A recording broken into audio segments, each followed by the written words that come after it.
Welcome to Astrodology, the podcast that brings you knowledge, wisdom, and principles that can help you find the peace and comfort we all seek and deserve in our lives.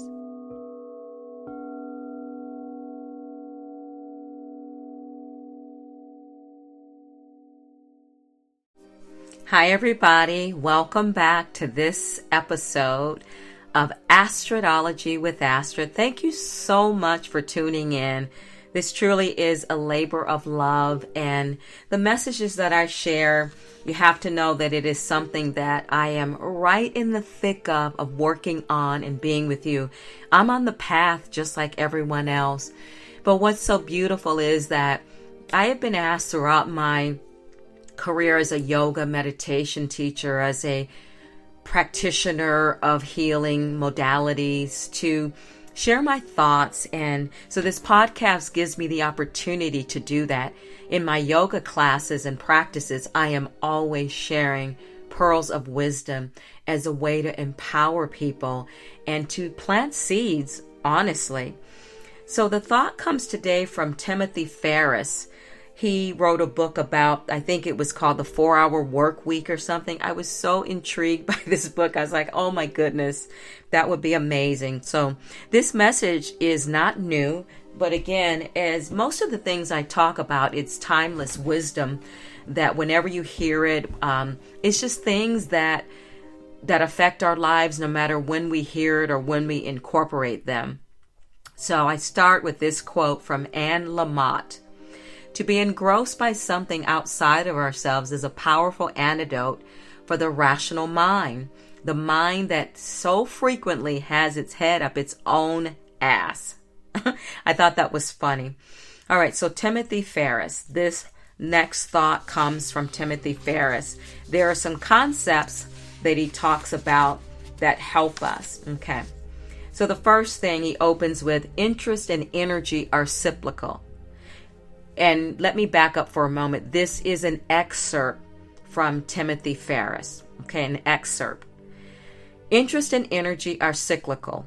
Alternating periods of activity and rest is necessary to survive, let alone thrive. Capacity, interest, and mental endurance all wax and wane. Plan accordingly. The NR aims to distribute many retirements throughout life instead of hoarding the recovery and enjoyment for the fool's gold of retirement. By working when you are most effective, life is both more productive and more enjoyable. It's the perfect example of having your cake and eating it too. Less is not laziness. Doing less meaningless work so that you can focus on things of greater personal importance is not laziness. This is hard for most to accept because our culture tends to reward personal sacrifice instead of personal productivity. The timing is never right. For all of the most important thing, the timing always sucks. Waiting for a good time to quit your job? The stars will never align and the traffic lights of life will never all be green at the same time. The universe doesn't conspire against you, but it doesn't go out of its way to line up all the pins either. Conditions are never perfect. Someday is a disease that will take your dreams to the grave with you. Pros and con lists are just as bad. If it's important to you and you want to do it, eventually, in quotes, just do it and correct course along the way. Ask for forgiveness, not permission. It's not going to devastate those around you. Try it and then justify it. People, whether parents, partners, or bosses, deny things on an emotional basis that they can learn to accept after the fact. If the potential damage is moderate, in any way reversible, don't give people the chance to say no. Most people are fast to stop you before you get started, but hesitate to get in the way if you're moving. Get good at being a troublemaker and saying sorry when you really screw up. Things in excess become their opposite. It is possible to have too much of a good thing. In excess Most endeavors and possessions take on the characteristics of their opposite. Thus, pacifists become militants. Freedom fighters become tyrants. Blessings become curses. Help becomes hindrance. More becomes less. Too much, too many, and too often what you want becomes what you don't want.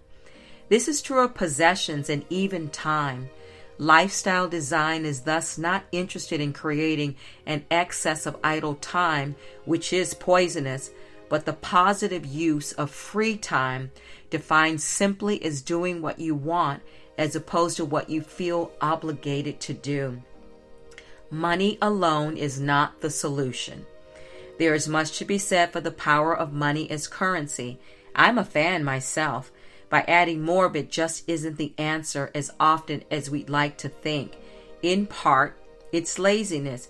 If only I had more money is the easiest way to postpone the intense self-examination and decision-making necessary to create a life of enjoyment now and later.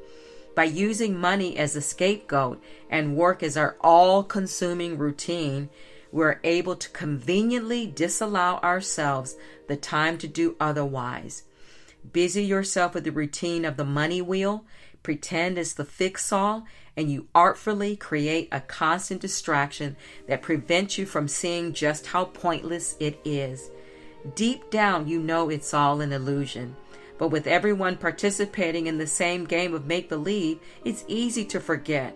The problem is more than money.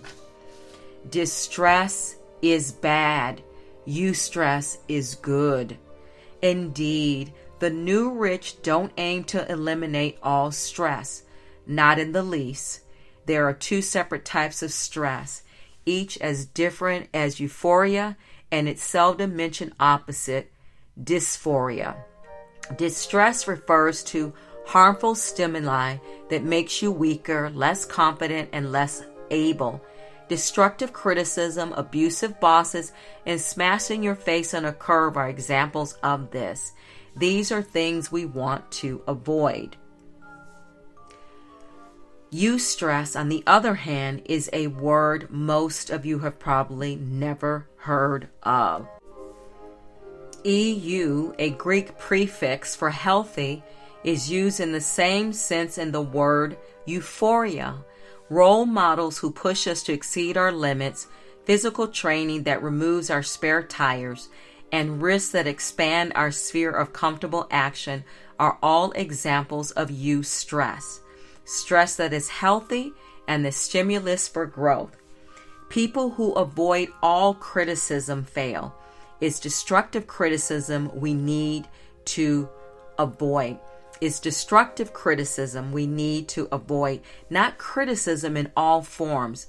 Similarly, there is no progress without eustress, and the more eustress we can create or apply to our lives, the sooner we can actualize our dreams.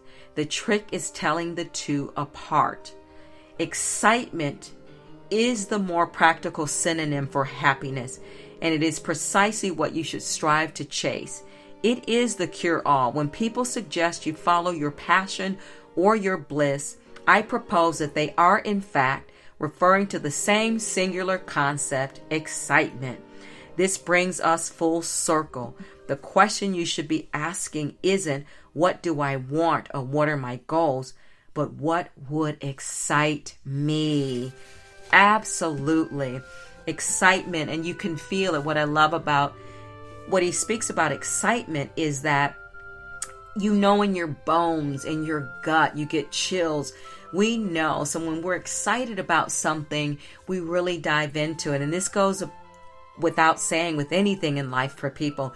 If it's something that we're really interested in and something that we really value, we go for it. We really go for it. We click into it and we go for it. So the concepts are, this is from the 4-Hour Work Week by Timothy Ferris. I wasn't able to deploy the principles from the book, but I love the concept of it because I'm kind of cynical and I'm like, really? A 4-hour work week? But again, I was still able to use these takeaways. So again, that's what information is for in life. We take and we consume what we're able to consume at that time, space, and reality. So again, these concepts is less is not laziness. The timing is never right. Ask for forgiveness, not permission. Things in excess become their opposite. Money alone is not the solution. Distress is bad, but eustress is good. So the summary of the book from the publisher on the 4-Hour Workweek says, forget the old concepts of retirement and deferred life plan. There is no need to wait and every reason not to, especially in unpredictable economic times. For living more and working less, this book is the blueprint. This expanded edition includes dozens of practical tips and case studies from people who have doubled their income, overcome sticking points, and reinvented themselves using the original book.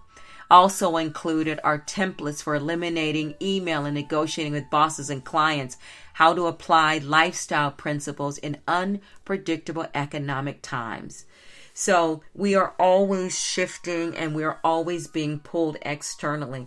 But I love the idea of this, a 4-hour work week. One thing for sure is that after reading the book and going through it, it really made me more mindful of, like he says, making all these crazy lists and all the busyness that I find myself consuming myself with. So that's it, folks. The 4-hour work week, a thought from Timothy Ferris. Sometimes, like he says, interest and energy are cyclical. We're not going to always have the chutzpah and the energy to stay focused on something. And again, we're lucky as humans. We're fortunate. We have these dynamic, diverse lives. I call my lifestyle the tapestry lifestyle. Just what I do for work, my fingers are tapped into so many areas. But what they all come back to, though at the end of the day, they all lead back to my interest and my joy in helping people learn how to heal themselves. Thank you so much for tuning in to this quick episode of Astrodology with Astrid. Your presence is important. Please follow, share, like, spread the news. It truly, truly means the world to me and would help me so much. Awesome blossom. Namaste. And I'll catch you in the next episode of Astrodology with Astrid.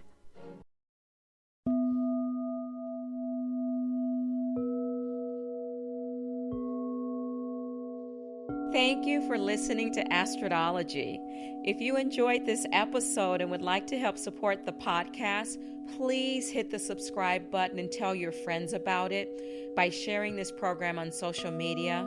You can also follow me on Instagram at Coda Life Goddess or at CodaLife.com. Coda is C-O-T-A, Coda Life Goddess or CodaLife.com. Thank you again for listening to Astrodology, and I'll see you next time.